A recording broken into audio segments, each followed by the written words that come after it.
right. I don't have a camera, so we will have to make do with what we have here. I wanted to touch base with you all. Um, I'm in Vienna at the moment. A little bit late on getting this video up, unfortunately, but it has been crazy in a good way. I wanted to just shout out to everyone and say thank you for your understandings in this endeavor of mine. This informs my teaching and hopefully brings a good amount of prospects to students like yourself. That's part of why I do this, is to just assist my students in finding work and all that. And I definitely have been successful before, so I'm glad that I do these things, and I hope you are too. Um, it also informs my work, which imparts onto you, and that's kind of nice, right? So, some things I wanted to note for what we're doing today. You'll see I have one of my VR demo projects up. We can make a new scene, and we'll start doing some gray boxing. And I'm actually just gonna roll with the standard URP at the moment. Um, you don't have to do that. It's just something that was prompting me because I was in a VR. I'm in a VR URP project, so you may not have gotten that prompt. So no worries there. Just ignore that. Um, so we've created a new scene. You might want to save as. So definitely, I want you to get in the habit of doing this. So if this is your first scene, maybe scene underscore 0 would be a good fit for what we want to do here. And also, this shouldn't save in the desktop. This should save in the project folder. I guess we'll just have to let it be for now. Not sure what happened there. Yeah. Usually it does that by default, as you all know, so that's interesting.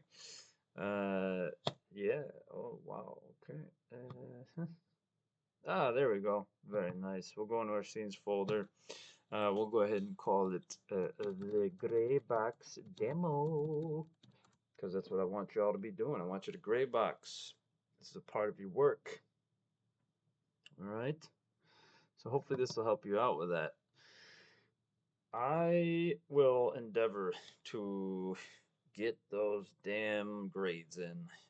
This has definitely been difficult for me. I guess that's the only downfall here is that I'll probably be a little bit behind on grades for a little bit, but not too much. I mean, I think I've been getting them in pretty quick to you all up to this point, so I think you can live with it.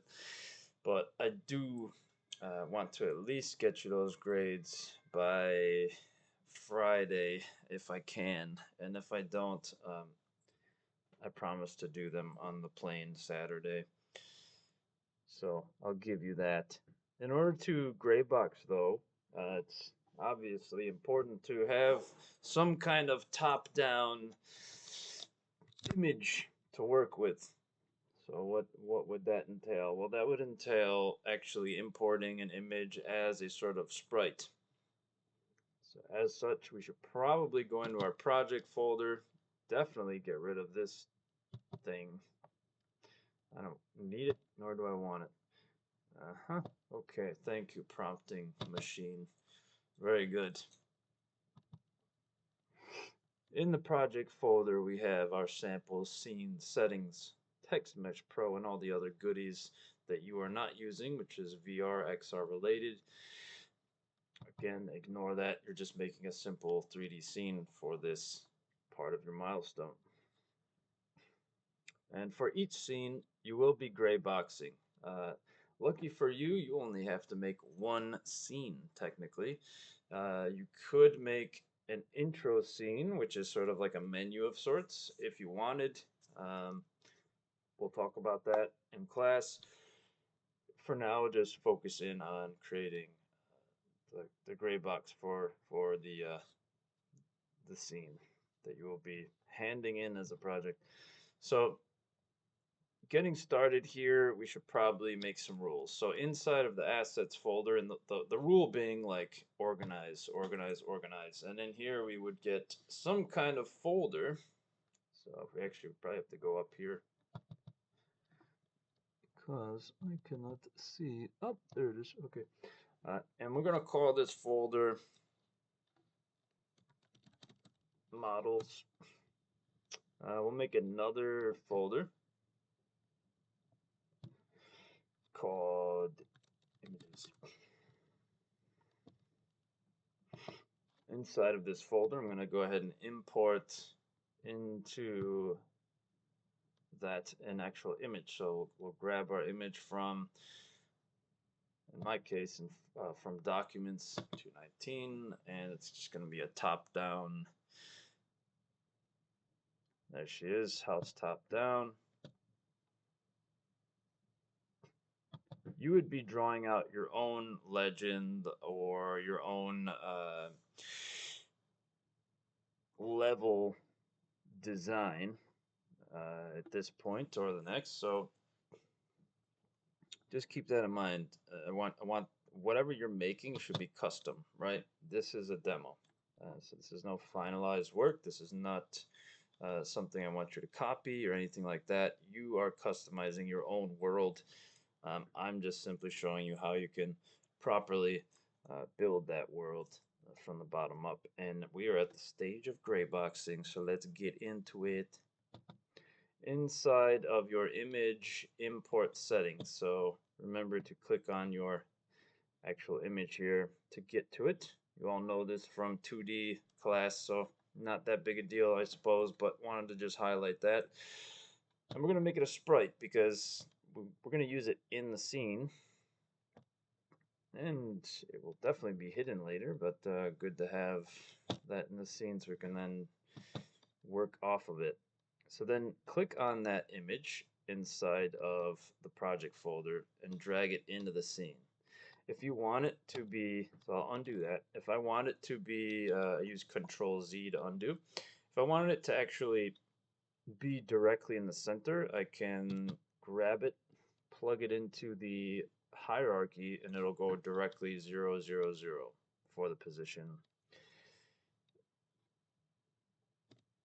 Now I just want to rotate that about 90 degrees. And I'm going to expand outward as well, just kind of giving it some girth, some width.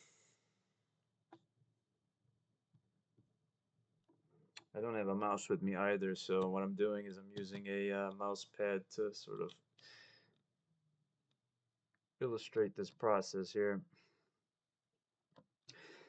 Typically speaking, I would then, after this point, just start looking for primitives that could represent my walls, my perhaps furniture, and items of that nature. If you want to be directly above your work, you can always do this, where you just kind of scoot over the top of it here. And then you'll grab the game object, typically starting out with a cube of sorts. If I want to go back into perspective, I can just click on that ISO icon that occurs whenever I'm going like from the side to the top. Typically it's going to say, oh, you're in an isometric view, orthographic view. You can get out of that by simply just tapping this, and then you'll be in perspective again. So game object, 3D object, cube to get started.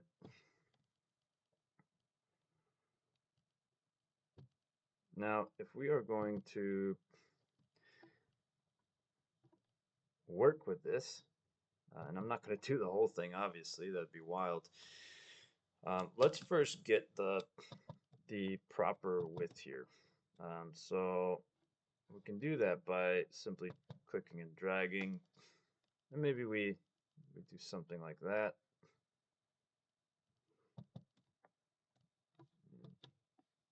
Just want to make sure that I'm, there we go.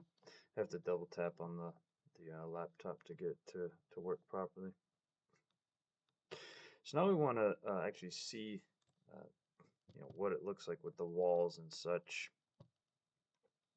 If you need to see through your creation, you can always switch to shade wireframe. Excuse me.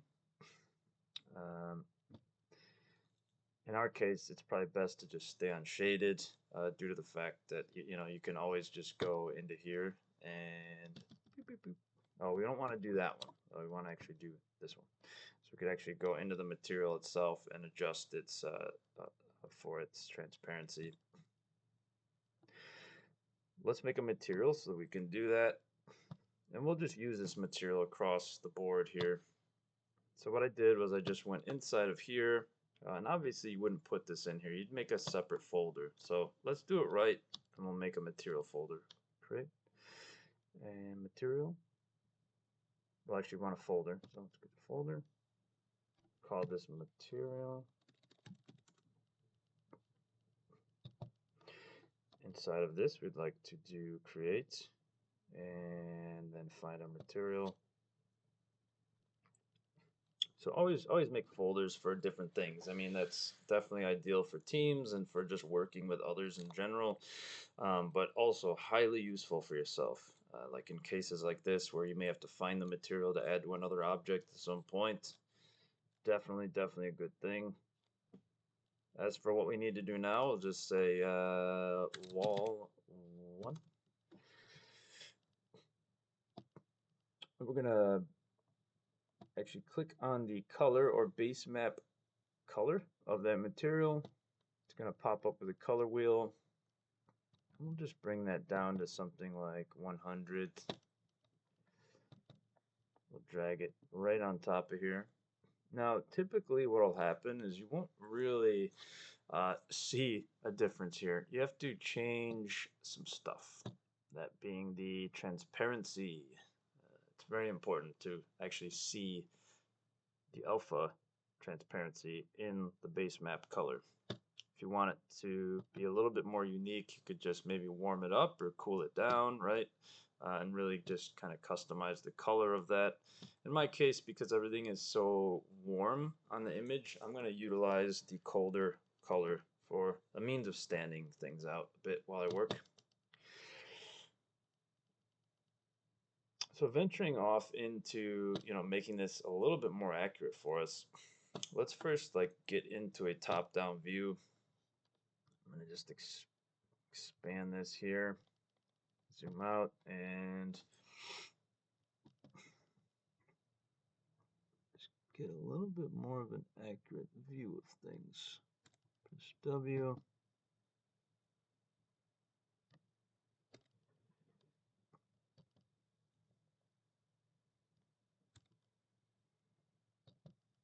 And then we'll just kind of find areas where it's needed. And in my case, it looks like I can't do it right across here. I'd rather probably do one straight across here. So I really need to rotate this and perhaps at 90 degrees, right?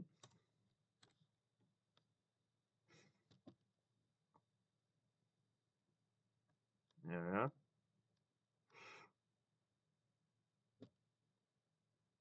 And then you can just simply Control D, copy it. Now, oh, don't want to copy that. I actually just want to copy this guy. Now, what I was going to say though is that it's probably best if we don't copy this quite yet, because we really need some height here. We don't really have that. So let's go back into our scaling mode. And we'll just give it some height, pretending that it's where we want it, right? Scaling to perhaps a sort of room height, so to speak. Now we can copy it safely. And actually, I'm going to just look at that. And yeah, this is ISO view, so it's a little bit wonky. There we go. Yeah, I mean, I think that's pretty good. I don't mind that at all.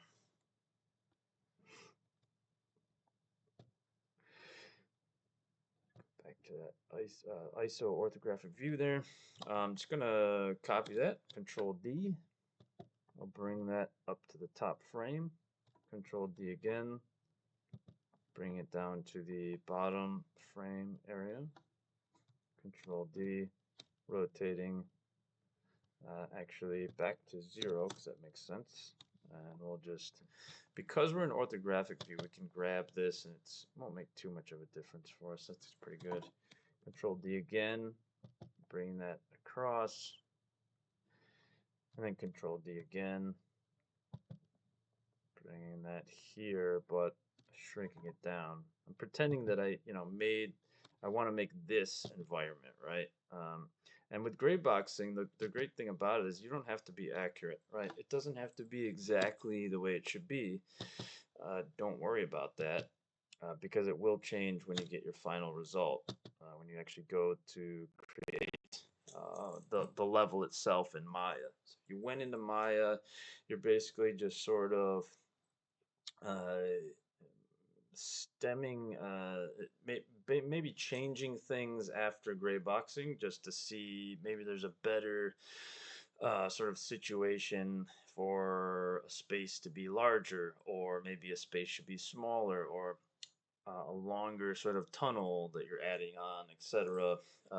Might be a good fit for your level, right? That's why we gray box, because it's going to let us get a feel for the space itself before we go in and make our final environment in Maya to be imported back into Unity. So you're not going to like copy the gray box exactly. Matter of fact, like you'll probably just throw your gray box out after you duplicate this, or just duplicate the scene, right? Um, so, or you just might keep the gray box scene.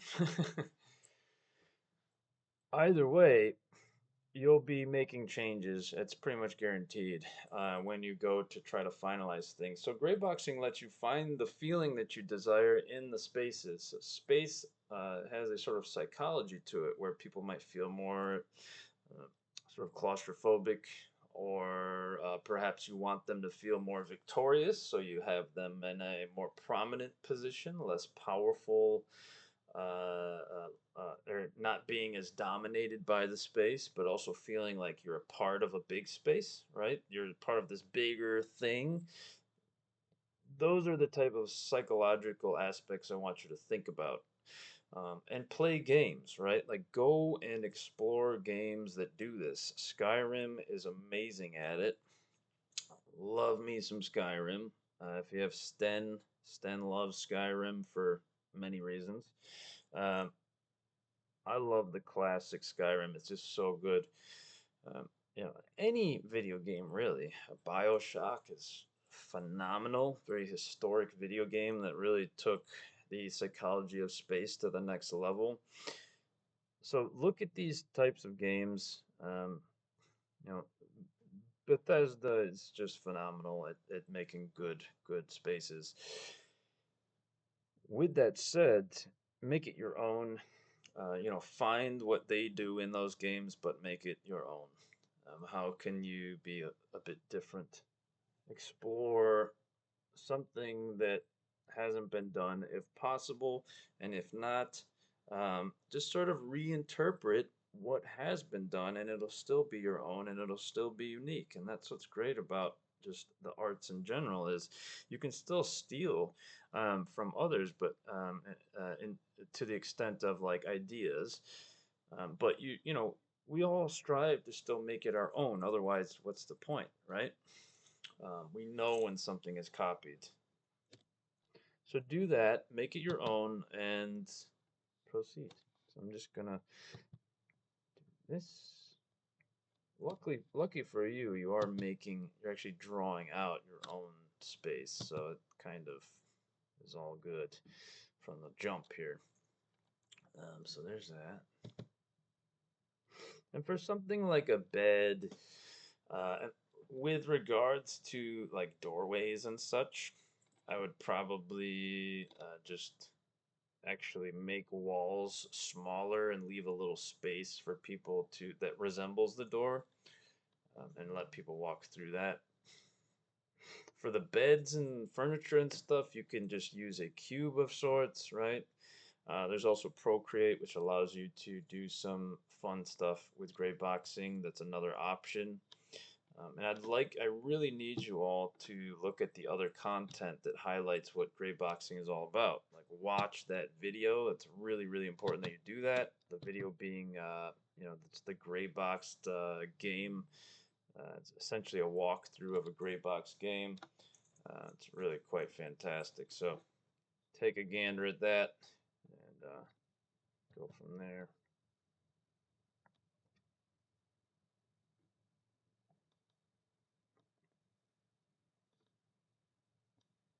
And as far as again with the furniture,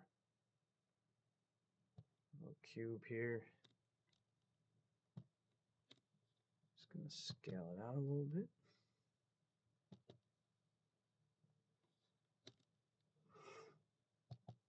Scale it back.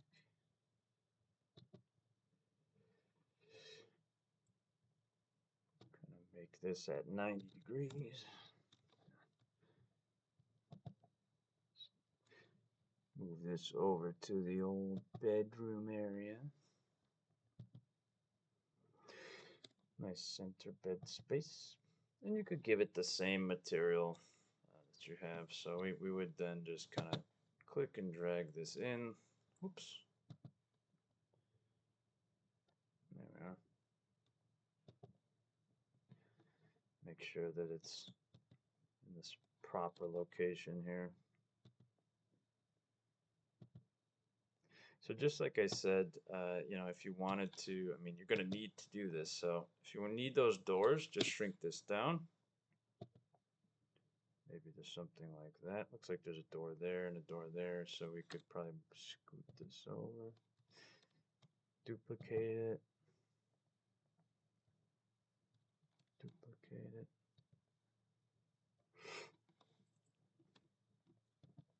And that's what it's all about, right? Just finding that, moving with it.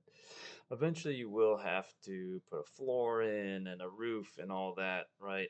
But ultimately, we're just trying to get a feel for the space. So um, you're gonna need some spaces that have higher ceilings than others if you're trying to do something unique with the ultimately with the psychology of the space. Just having a sort of mundane, regular old bedroom here, living room there, but with no sort of height fluctuation or sizing fluctuation. Obviously, dependent on what you're trying to do. I mean, if the whole game is inside of a trailer, then that's fine. But you're gonna have to work with that trailer in a different way to just make it a bit more unique. Um, yeah. So just be careful with what you do and how you use it. I mean, if a trailer is a part of your theme, then that's very valid, and I would be understanding of that. But just, let me know. I mean, I think I'll probably get the literal picture of it, so I'll know what you're going for eventually. But good to keep that in mind. And that's really all I wanted to show you today. And then what I want you to do is make sure that you take all of this, and you could even reuse or sort of duplicate your prop scene if you don't want to go through the process of using that first person controller again. You could just duplicate that and then do your gray boxing inside of that scene, but just rename the scene, and go from there.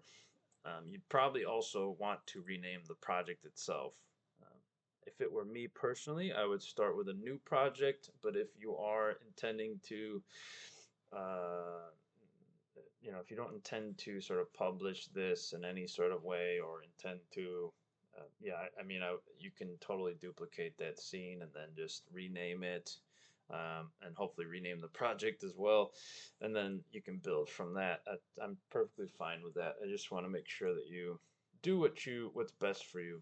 I think repeating things is actually important. So if you see yourself as a 3D game designer or 3D game artist or programmer, then maybe repeat the process of, getting your first person controller in there so that you can just understand it better and how these SDKs or plugins work.